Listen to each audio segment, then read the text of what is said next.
শীতকাল মানে কিন্তু পিঠে পুলি পায়েসের সিজন। আর এই সিজনে খেজুর গুড় থাকবে না তাই কি হয়? তবে খেজুর গুড় এখনকার দিনে আসল পাওয়া, তাও আবার রিজনেবল প্রাইসে, কিন্তু বেশ কষ্টসাধ্য একটা ব্যাপার।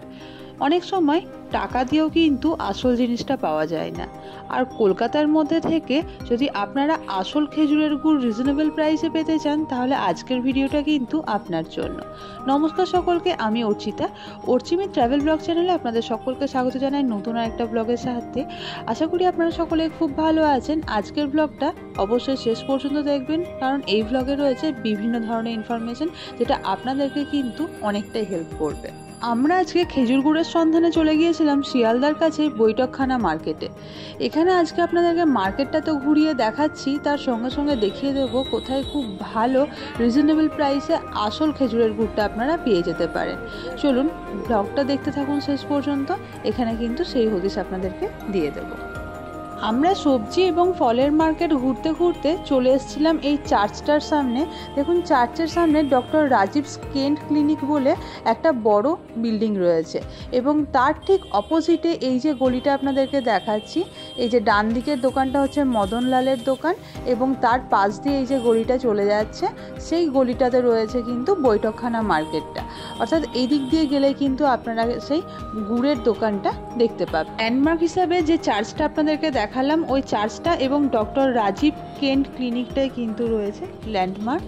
আর আপনারা যে কোনো কাউকে যদি জিজ্ঞেস করেন বৈঠকখানা মার্কেটটা কোথায়, তারা কিন্তু অনায়াসে আপনাদেরকে দেখিয়ে দেবে কিভাবে যেতে হয়। চলুন এবার আপনাদেরকে গুড়ের দোকানটা দেখিয়ে দিই, এবং ওখানেই গুড়ের দোকানে যে রোহিত সাহা দাদা রয়েছেন, তিনি আপনাদেরকে সমস্ত দাম বলে দেবেন।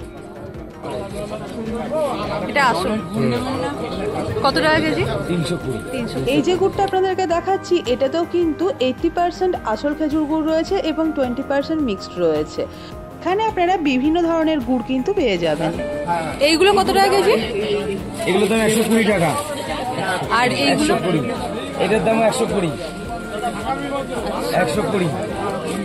আর এটা কোনটা? 80 টাকা। ক্যালকুলেটর এটা সরাও তো। এদিকে দিও, ঝোলাটাও দেখিয়ে দাও।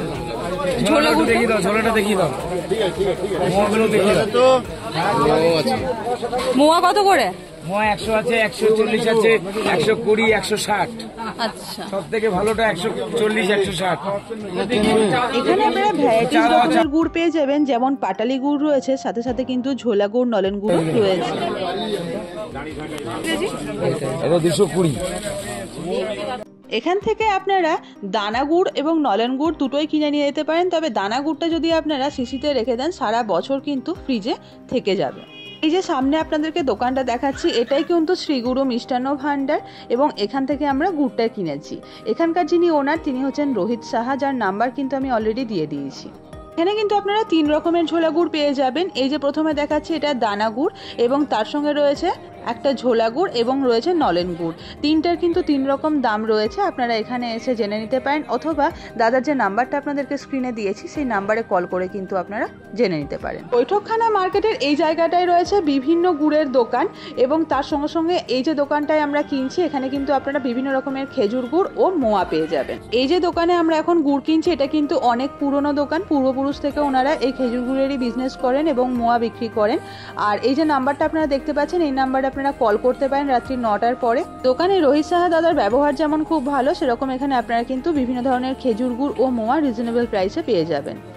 আমরা ছোটবেলায় কিন্তু আসল খেজুর গুড় যেরকম খেয়েছি, এখন বর্তমানে সেরকম আসল খেজুর গুড় পাওয়া কিন্তু বেশ কষ্টকর একটা ব্যাপার এবং দুঃসাধ্য, সেটা কিন্তু রোহিত সাহা দাদা নিজেও স্বীকার করছেন। খেজুর গুড়ের চাষ কিন্তু বেশ শ্রমসাপেক্ষ এবং সময় সাপেক্ষ। আগে যারা খেজুর গুড় বানাতেন, যে পরিমাণে খেজুর গুড়ের প্রোডাকশন হতো, এখন কিন্তু খেজুর গুড়ের প্রোডাকশন অনেকটাই কমে গেছে তুলনামূলকভাবে।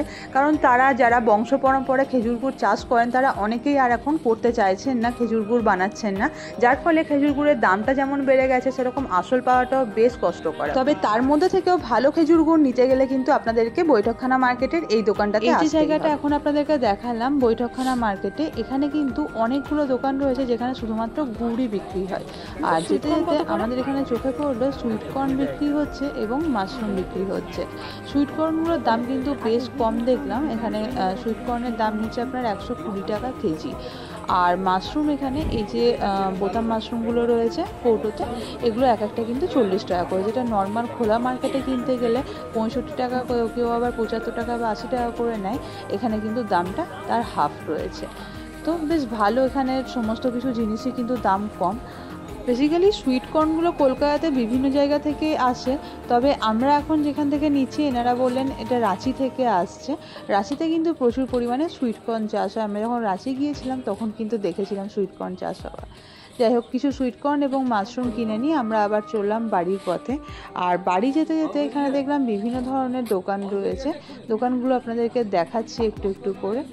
আর এই যে রাস্তায় দেখতে পেলাম হলুদ বিক্রি হচ্ছে, এখানে কিন্তু একদম পিওর কাঁচা হলুদকে শুকিয়ে যে প্রসেসে হলুদ পেশাই করা হয় সেই হলুদটাই 220 টাকা করে কেজি।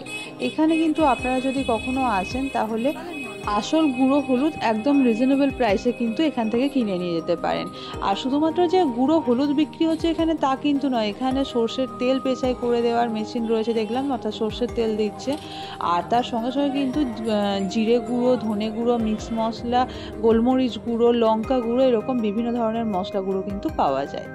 তো হলুদ গুঁড়ো কিনে নেওয়ার পরে আমরা আবার চললাম বাড়ির পথে। আর এখানে দেখলাম বিভিন্ন ধরনের কিন্তু সবজি বিক্রি হচ্ছে। আর হ্যাঁ, এখানে কিন্তু সবজিগুলোর দাম ভীষণ কম।